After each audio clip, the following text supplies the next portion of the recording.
Tiniyak ng Philippine National Police ang patas at mabilis na aksyon kaugnay ng insidenteng kinasasangkutan ng isang pulis sa Malolos City. Ayon sa PNP, agad nang inalis sa pwesto, isinailalim sa restrictive custody at dinisarmahan ang sangkot na police personnel habang nagpapatuloy ang masusing investigasyon sa insidente.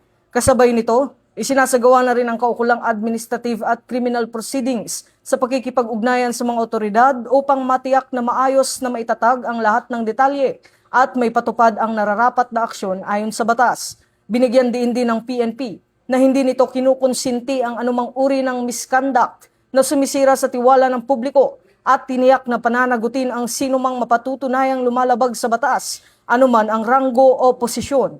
Nananawagan din ang kapulisan sa publiko na hayaan munang umusad ang tamang legal na proseso at iwasan ang pagpapakalat ng hindi beripikadong impormasyon na maaaring makaapekto sa integridad ng investigasyon.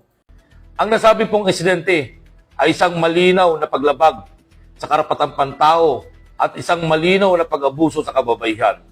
Ito po ay mariing tinututulan at mariing kinukundina ng aming himpilan. Ito rin po ay isang malinaw na paglabag sa umiiral na kautusan ng Philippine National Police. Ito ang bagong PNP para sa bagong Pilipinas. Serbisyong mabilis, tapat at nararamdaman.